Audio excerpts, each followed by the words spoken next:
தந்தை மகன் தூயாவின் பெயராலே ஆமேன். லூக்கா எழுதிய நற்செய்தி வாசகம் அதிகாரம் 2 இறை வசனங்கள் 41 முதல் 51 முடிய. ஆண்டுதோறும் இயேசுவின் பெற்றோர் பாஸ்கா விழாவை கொண்டாட எருசலேமுக்கு போவார்கள். இயேசுவுக்கு 12 வயது ஆனபோது வழக்கப்படி விழாவை கொண்டாட எருசலேம் சென்றனர். விழா நாள்கள் முடிந்து அவர்கள் திரும்பிய போது சிறுவன் இயேசு எருசலேமில் தங்கிவிட்டார். இது அவருடைய பெற்றோருக்கு தெரியாது. பயணிகள் கூட்டத்தில் அவர் இருப்பார் என்று எண்ணினர். ஒரு நாள் பயணம் முடிந்த பின்பு உறவினரிடையேயும் அறிமுகமானவர்களிடையேயும் அவரை தேடினர். அவரை காணாததால் அவரை தேடிக்கொண்டு எருசலேமுக்கு திரும்பி சென்றார்கள்.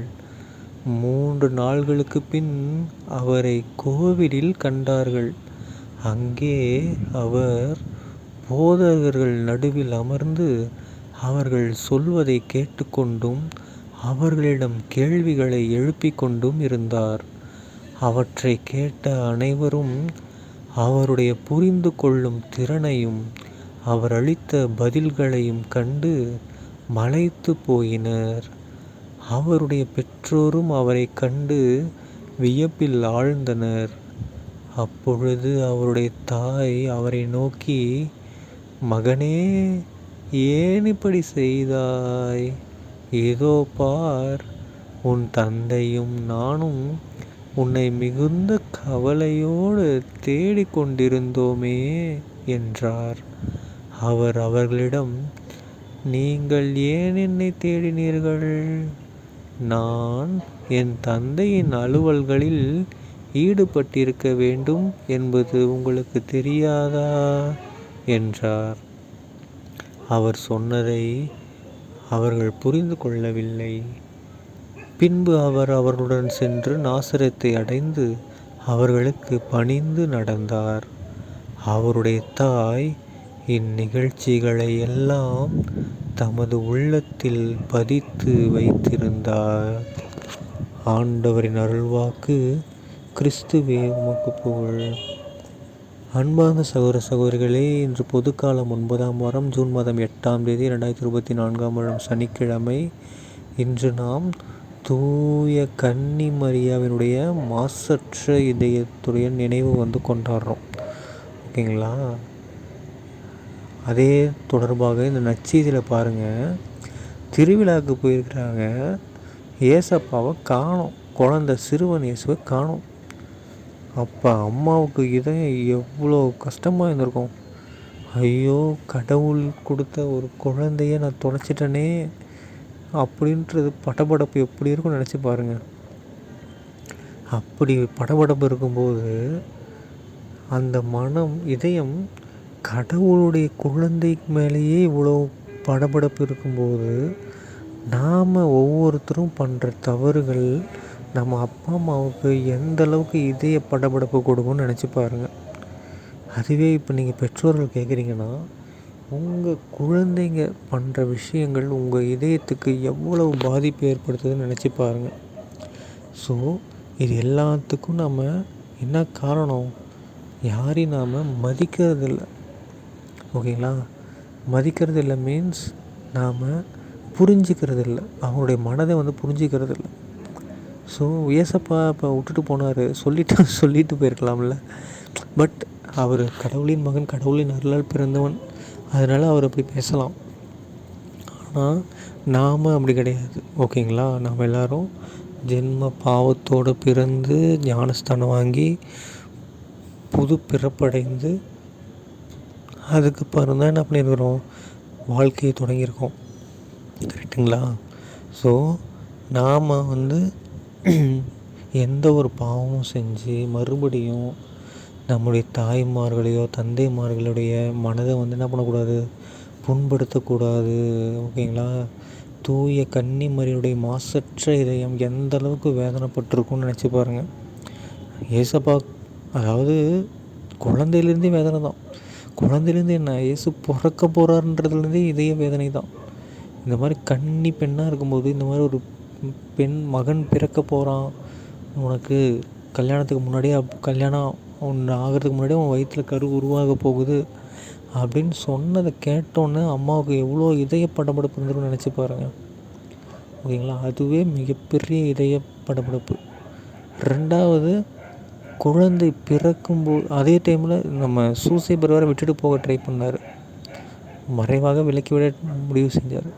ஸோ அது ஒரு பக்கம் படபடப்பு, இதய படபடப்பு. அதுக்கப்புறம் குழந்தை குட்டி இயேசு கொல்றதுக்கு ஆள் தேடுறாங்க, அதில் தப்பிச்சு ஓடுறது, அது ஒரு படபடப்பு. போகிற வழியில் வயிற்றில் இருக்கிற குழந்தைக்கு ஏதாவது ஆகிடுமோ அப்படின்னு படபடப்பு.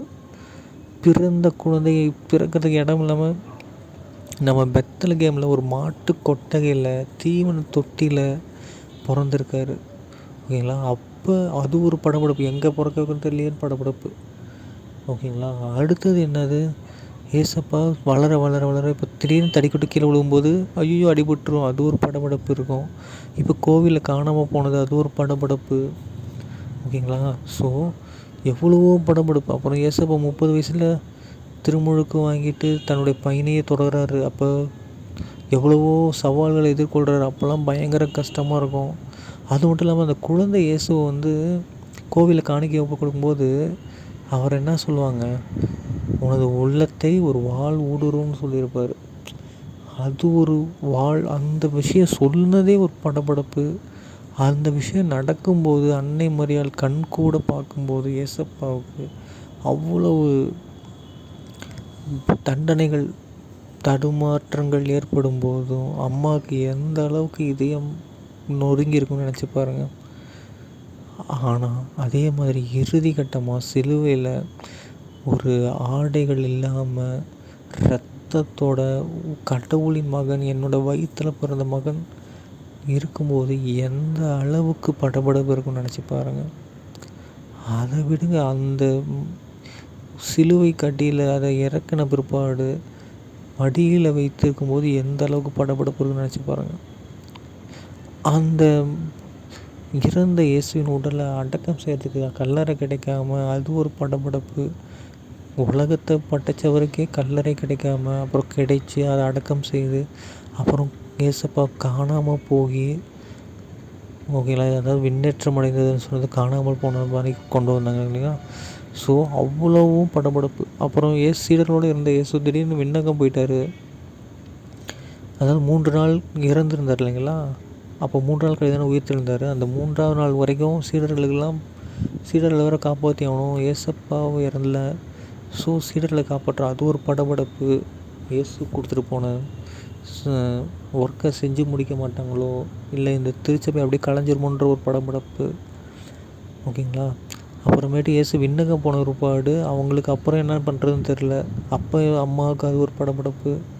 அப்போ தூய ஆவியினர் எல்லாம் திடப்படுத்தி அது வரைக்குமே என்ன ஆயிடுச்சு, ஒரே படபடப்பு. ஆனால் இப்போவும் நம்ம மேலே நம்ம அம்மா அன்னை மரியாள் மிகப்பெரிய ஒரு படபடப்பில் தான் இருக்காங்க. இதயம் படபடப்பு. என்ன, அவங்களுடைய மாசற்ற இதயத்தை நாம் புரிஞ்சிக்கவே மாட்டேங்கிறோம். ஒரு குழந்தையோட இதயம் மாதிரி அந்த குழந்தைக்கு நாம் தப்பு செஞ்சோம்னா ஏற்றுக்குது, முடியாத பட்சத்தில் என்ன பண்ணுவோம், கதறி அழுவோம். அதே மாதிரி தான் நம்ம பண்ணுற தப்புக்கு அன்னை மரியாள் பரிந்து பேசுகிறாங்க கடவுள்கிட்ட. இருந்தாலும் மேலும் மேலும் பண்ணும்போது அவங்க கண்ணீர் ரத்தமாக வடியும். ஓகேங்களா, ஸோ நீங்களும் நானும் என்ன பண்ணணும், அன்னை கன்னி மரியாவை நோக்கி நீங்கள் வேண்டுறீங்க அப்படின்னா அவங்களுடைய இதயத்துக்கு நீங்கள் எந்த ஒரு துரோகமும் பண்ணாதீங்க. இல்லை மாசற்ற இதயத்துக்கு ஏதாவது துரோகம் பண்ணாதீங்க. ஓகேங்களா, ஸோ நீங்களும் நானும் இனிமேல் என்ன பண்ண போகிறோம், தூய கன்னிமாருடைய இதயம் எவ்வளவோ கஷ்டப்பட்டுருச்சு. இவ்வளோ நேரம் சொன்னாலும் அவ்வளோ கஷ்டப்பட்டுச்சு ஒரு மகனுக்கே. இப்போ நாம் இந்த உலகத்தில் இத்தனை மகன்கள் இருக்கோம், நினச்சி பாருங்கள். சரிங்களா, அதனால் முடிந்த அளவுக்கு ட்ரை பண்ணுங்கள், அன்னை மரியாள் இதயத்தை நோகடிக்காதீங்க. நோகடிக்காமல் இருப்போம் 2 பேரும். தந்தை மகன் தூயாவின் பெயராலே ஆமேன். இயேசுக்கே புகழ், இயேசுக்கே நன்றி, மரியே வாழ்க. இயேசுவின் ரத்தம் ஜெயம். ஹல்லேலூயா. Praise the Lord.